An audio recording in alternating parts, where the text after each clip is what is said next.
Welcome, my dear rockards. How are you all? So, today we have brought the French series Season 3, Episode 3, which is called The Plateau. Now, you will ask where this series came from. So, let me tell you, friends, every episode of this series is like a movie, which gives a different feel. So, we thought we should give you a different feel too.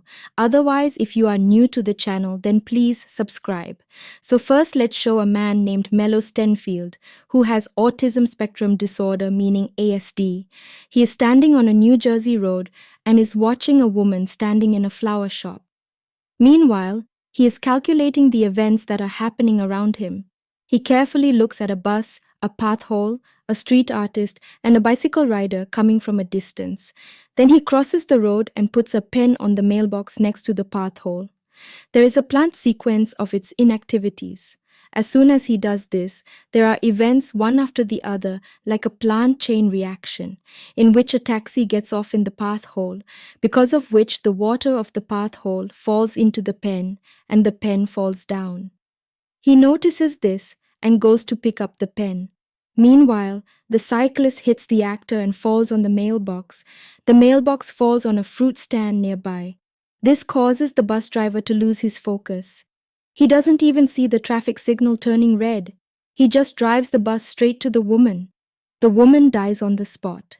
This is how the plan of the meeting was successful, and he leaves that place easily. In the next scene, FBI Special Agent Olivia Dunham is shown, who works in the Fringe Division of Homeland Security. She is a specialist in paranormal activities. Actually, because of a head injury, Olivia is returning to work after a few days. Team Supervisor Charlie welcomes her in the Fringe headquarters.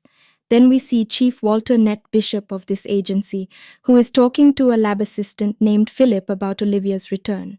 Philip gets upset and says that this is not the real Olivia but a duplicate named Fox Livia. Your decision to include her in our team was wrong. Walter Nett says that he would not have done anything without her. Actually, I have implanted the memories of the real Olivia in Fox Livia's brain. The reason for this is that only Fox Livia can travel from this universe to another universe without any problem. I want to know how she travels between these universes. That's why we have to convince Fox Livia that she belongs to this universe. The Flip asks, what if he finds out what our purpose is? The chief says, if that happens, then we won't need him. Now Charlie tells his team about the bus accident that happened twice this week. Both the victims died. He warns the team that it's not safe to go there for investigation, so always be careful. In a while, the FBI team arrives at the accident site, and they start finding clues everywhere. This team is led by FBI agent Lincoln Lee, whose face is marked with a burning mark. Charlie checks the victim's body and extracts the details from his fingerprints. He finds out that the victim's name is Julian Foster. Olivia inquires the bus driver. The poor driver is shocked because he has never seen any animal or bird under the bus. But how did this person come? He doesn't know. On the other hand, Agent Lee wants to know if there was a natural reason for this accident or not. But he doesn't see any such possibility. But he finds a ballpoint pen on the spot.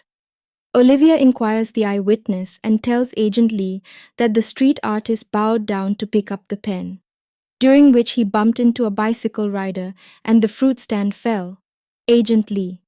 Now the result is that the whole incident started with this pen. After this, the incidents happened like a chain reaction and the victim died. The next day in the Fringe headquarters, Agent Lee and Charlie try to find out that what is the connection between these two bus accidents in a week. Agent Lee sees the photos of the first accident spot and the same ballpoint pen which was on the second accident spot. He starts to suspect that both the accidents were not planned like an accident. Now he meets the mathematician of the Fringe agency, Astrid, and tells him about these incidents. She says that a person can't calculate the number of such incidents in the same way twice, and according to his own will. Now she gets the news that 1/3 of these accidents have happened. After hearing this, Astrid gets shocked. He immediately goes to the accident spot and sees that this time are alive from the accident victims. Their eyewitnesses say that a dog suddenly started crossing the road and the driver lost control.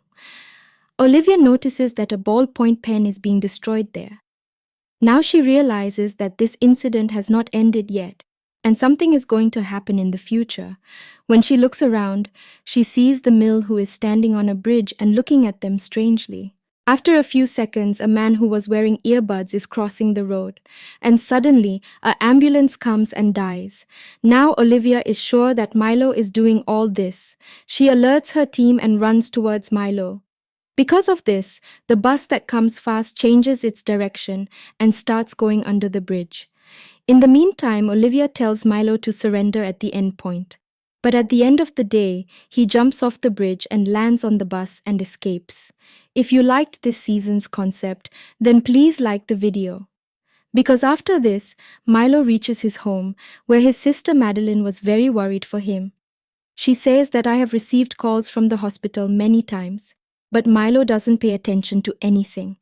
Madeline tells Milo to surrender because Milo's game has crossed the limit, but Milo knows what she's going to say next, so she keeps quiet by fulfilling everything she says. After some time, Madeline shows Milo a small toy horse, which reminds Milo of her mother. Milo gets sad when he sees it, but tells Madeline that these things mean nothing to him. There, Agent Lee is taken to the hospital for his regular skin checkup. Before going to the treatment room, he tells Olivia to find out the similarities between the victims in these 3 accidents. Olivia also comes back to the headquarters after listening to him and talks to the eyewitnesses of the 3 accidents. During the investigation, it is found that the victims of the 3 accidents had a direct or indirect connection with a medical center. She tells Charlie this, and both of them immediately go to the medical center. There, Olivia sees that some patients are using the same ballpoint pen because they are not able to cope with digital devices. She meets the chief doctor, Dr. Levin. He recognizes the victims of the 3 accidents and tells them some of their details.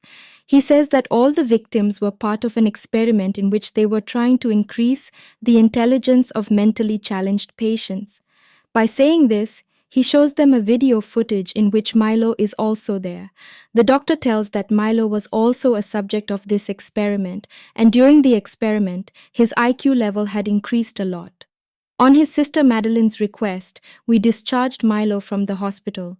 But we warned Madeline that IQ can be so dangerous. So you bring Milo back to the hospital as soon as possible. We will reverse the effects of this experiment and he will be normal. He says that we have called him many times but we are not getting any response. Not only that, whoever tries to control Milo, he keeps killing them. Now they both go to meet Madden, but they do not know that Milo is keeping an eye on Olivia, and he is noting every moment of Olivia. By doing this, he predicts every next moment of her. Finally, Charlie and Olivia reach Milo's house. They ask about Milo from Madeline, and she says she doesn't know anything. They clearly know that Madeline is lying. That's why they clearly tell her that Milo is committing such disgusting crimes. If she is not stopped soon, then she can kill other people. Then Charlie checks out Milo's room. Olivia tells Madeline that even I loved my sister, but one day she left. I miss her a lot. Madeline feels bad hearing this, and she shares some things about her brother. She tells that Milo can predict many things and that too with very small details. But when I show her the toy horse that I gave her, then her concentration gets completely broken. And Marilyn believes in Olivia, and she doesn't want more people to die because of Milo. That's why she gives a small note to Olivia, which has the address of the hotel where Milo is staying. Olivia and Charlie discuss with Astrid how to catch Milo, but soon they realize that whatever plan they will make, Milo predicts it first. That's why, without any plan, he goes straight to Milo's hotel. Milo is looking down from his hotel room and he is calculating what is going to happen in the next few minutes. With his same capability, he predicts that Olivia and Charlie will come here and chase him. He also calculates that he will take Olivia to a construction site where she is very thin, that is, the oxygen is very less. There, he will trap Olivia under the cement blocks and kill her. Now, as he predicted, Olivia and Charlie reach the hotel. They see that Milo is standing on the road. They run towards Milo and he runs straight towards the construction site. They chase him. Olivia doesn't know that this is Milo's trap. There is a warning sign of thin air there. But Olivia doesn't see him. If she had seen the signboard, she would have stopped to wear the respirator. Now Milo had predicted that when she would stop to wear the respirator, he would attack himself. But she doesn't do that, due to which the calculation of Milo goes wrong. And the cement blocks that she wanted to crush on Olivia, Olivia runs away from that dirt. Now, when Milo sees his calculations wrong, he gets shocked. And finally, Olivia catches him. Here, Olivia has difficulty breathing due to lack of oxygen. But at the end of the day, Charlie brings a respirator for her. Now he asks Olivia, "Why didn't you wear a respirator?" Olivia says that she hadn't seen the warning signboard. Then Olivia brings Madeline to the hospital, where Milo is interacting with a supercomputer. Then the doctor tells Milo that the IQ-boosting medicines given to Milo have had a permanent effect on his brain, so there is no way to reduce his IQ.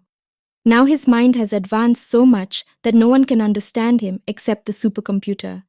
Hearing this, Marilyn gets very sad, and Milo leaves her same two-hearted in a room. That same evening, Olivia gets the vision of her boyfriend Peter, who lives in another universe. Peter tells her that wherever she lives, she doesn't belong to that universe. You don't know any other ways of that universe. Maybe that's why you didn't see the thin air warning sign. But because of this, you were saved. If you knew that there are warning signs at such places, you would have died on that construction site. He says that you should recall your old memories. By saying this, he kisses Olivia and disappears. And with this, friends, this episode ends here. So friends, how did you like this episode of Fringe? If you want to see the next episodes of this series, then do tell me in the comments. And if you like this video, if you like the story, if you like the explanation, then like the video and subscribe to the channel. So see you in the next video. Till then, goodbye, take care of yourself, and finally, thanks for watching.